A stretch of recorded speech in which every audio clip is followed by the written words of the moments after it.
We are neither nutritionists or medical providers. The topics discussed on this show are from our own research and experiences. Please consult your medical provider before attempting anything discussed on this show.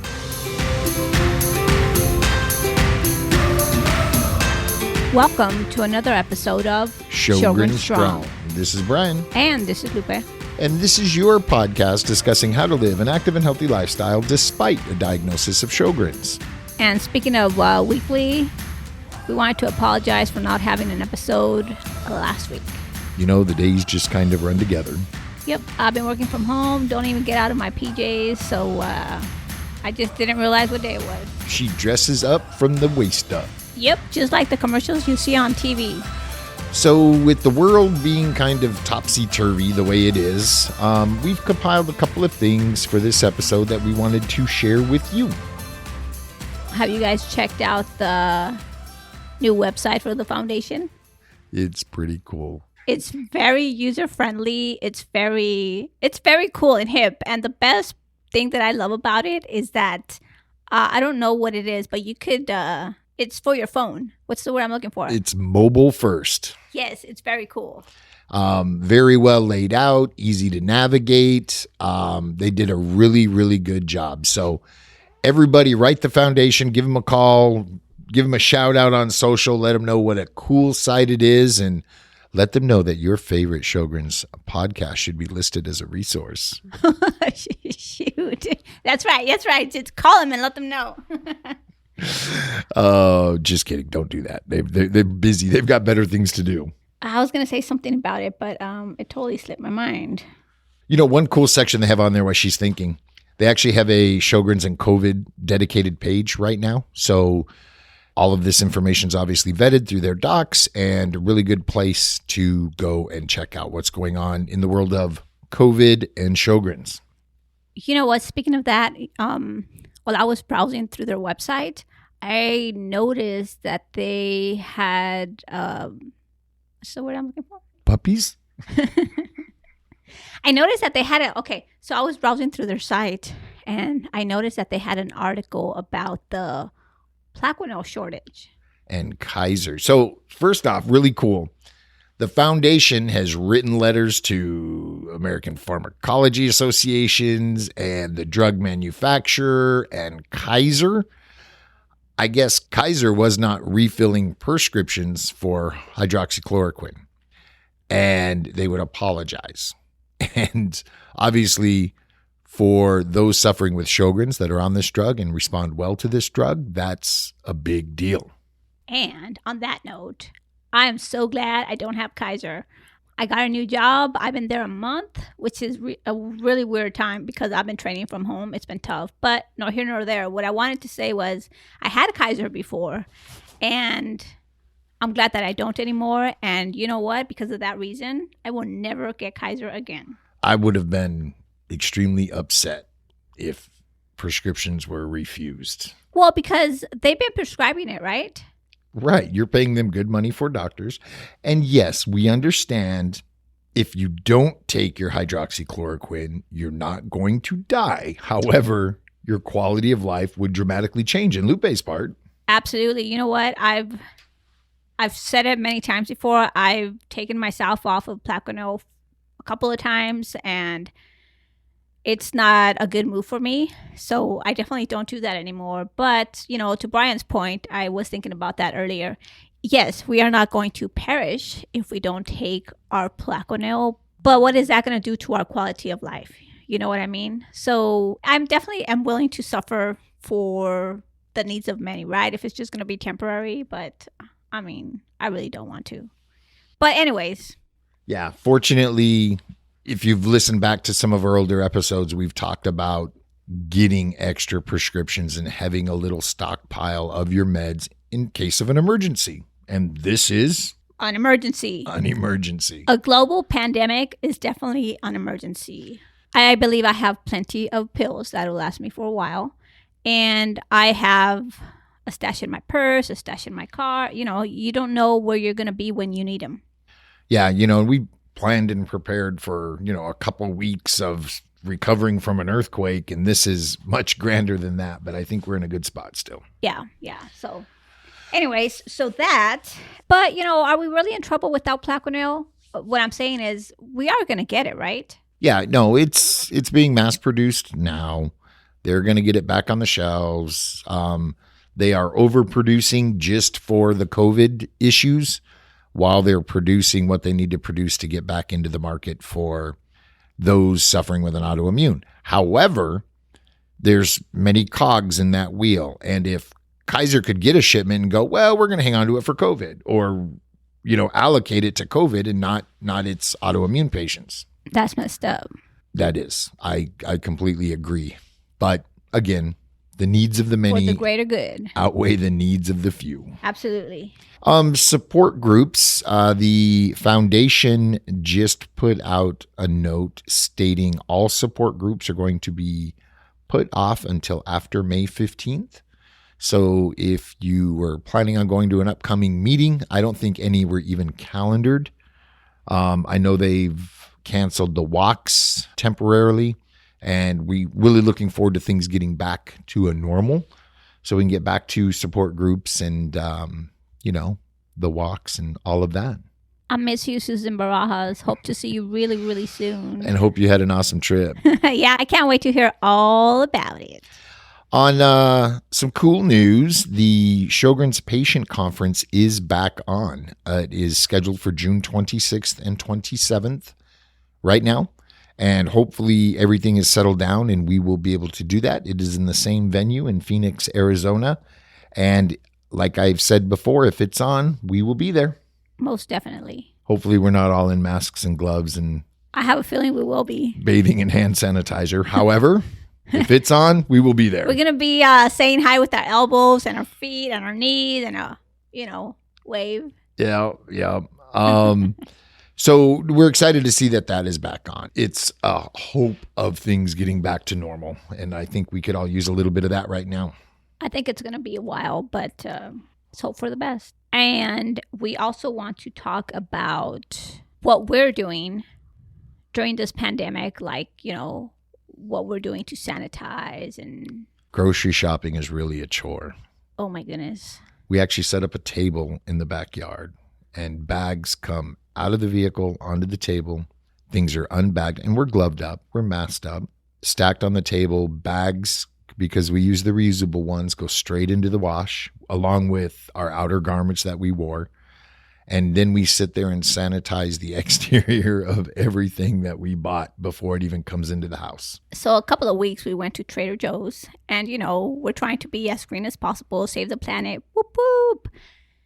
And so we took our canvas bags that we actually bought there and we're walking inside. They give you a little pump of hand sanitizer and they tell us, we won't be able to handle your bags, but you're welcome to bag your own groceries, which we always do anyways. But it's gone to that, right? They don't even want to touch stuff that comes from the outside. One of the things we did to reduce a touch point was we're no longer using carts. We're actually taking food and putting them in our bags. So then we get to the register and we had to take our food out of the bag and put it on the counter. And the counters aren't that big. So Brian and I tag teamed. I was unpacking the bags and he was repacking the bags. After it all got scanned. But anyways, they really like us there because we're regulars and they already know us. And we always help them. So yeah. I wish they would give us a discount though. Right? For helping them. For finding, what's the monkey's name? Maurice. Finding Maurice. For 10 years we've been going there and I never noticed Maurice until a couple of months ago, which was pretty cool. And now and every once in a while when she has a sweet tooth, she's like, I found Maurice, and they give her a lollipop. The first time they gave me this look like, really, lady? Yes, please. I want my lollipop. And then she says, I want a sticker too. Funny stuff. But yeah, just some of the craziness of what we're doing to get along in the world. I'm still coming into the office. I work by myself. There might be two other people in the office that use the same kitchen area, but I'm not using the kitchen area. I'm bringing a protein shake. I'm mixing it with water. I'm doing my best to stay away from everybody and reduce touch points. I do go get cups of coffee throughout the day. But I have a little spray bottle with rubbing alcohol in it, and I'm constantly spraying things before I touch them and wiping them off and touching them, doing what I need to do. And then I come back into the office which I keep extremely sanitized right now. I got here to the office and I told Brian, I texted him and I said, I'm here. I'm scared. Come get me. I didn't want to touch anything. Nothing. So I walk around with this little spray bottle of rubbing alcohol and a few paper towels and keep things clean and tidy before I touch and after I touch. And I have Lysol wipes I disinfect the studio with and spray alcohol on the mic covers and cords and cables. And most of my customers know not to touch the mics or any of the equipment. But I still sanitize, wipe everything down. But yeah, it's definitely really weird because I'm outside and I feel like everything's dirty. There's germs flying everywhere. And I start itching. Oh my God. It's like I'm at home and I'm so bored, cabin fever. I want to get out of the house. But then I get out of the house and I start itching because there's germs everywhere. Come on. I'm not the only one, right? No, you're not. You're not. I mean, the other day I noticed myself not being close to other cars. It's like I want 6 feet. And I'm like, what if somebody sneezes outside their window and my window's down? What if, and I like driving with my window down. I like especially right now, the weather is cool. It's rainy and just damp. And I love cool, crisp air. And I'm like, oh, I better back off. Oh, I better change lanes. Oh, it's funny that you say that because I haven't driven for 3 weeks. And today on my way over here to the studio, I had my windows down because it's sunny right now. It's been raining. And so it's sunny right now. And I'm like, nope, I should roll up the windows because you don't know those germs. They're everywhere. It's funny what we think of. I mean, just touch points, I'll go get gas before I get out of the vehicle. I put a mask on. I put gloves on. And then it's okay, what did I touch? What didn't I touch? I'm spraying rubbing alcohol on the door handles and gas pump before I even touch it with a gloved hand. And maybe we're taking it overboard, but I would rather be safe than sorry. Yeah. And we live in Orange County. It's not mandatory for us to wear a face mask, but we've been wearing one outside. In LA, it's mandatory. Riverside and San Bernardino, I believe also. But so anyways, we've been wearing masks. And you know what I was thinking also? My Sienna glasses that have that moisture barrier, they're not made to protect your eyes like that, but they got to help, right? So I've been wearing them. Of course. And it's all about reducing touch points. I look at it as you need so many parts per million of this virus to actually take hold in your body. And I could be totally wrong, but if gloving up reduces that by 99%, cool. If, spraying alcohol on everything before I touch it helps, cool.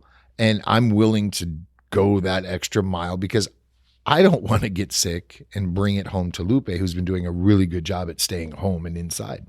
I mean, I was out on the back patio and someone walked by and coughed. And I'm like, I held my breath and went inside and I washed my face. And it's just a weird time. It's weird because if you're walking, you're walking one way, the other person coming towards you, you kind of just give each other this look like, uh-oh. It's weird. Everyone's walking away from each other, don't want to be downwind from anybody. It is a weird time. But yeah, so masks, gloves, a little spritzer of rubbing alcohol, hand sanitizer, they've all become the norm. But I'm not going to wear a fanny pack. Why? I'm not putting all that in a fanny pack. It's in my pockets. Who's talking about a fanny pack? I'm not a fanny pack. I feel like I need a backpack for all this stuff. You'd look good in a fanny, though. No, thank you. You should. Not my style. That's funny. And so, anyways, when I get home from wherever, like right now, I just came here, right? But when I get home, I feel like I'm dirty and I'm going to go straight to take a shower and wash my clothes.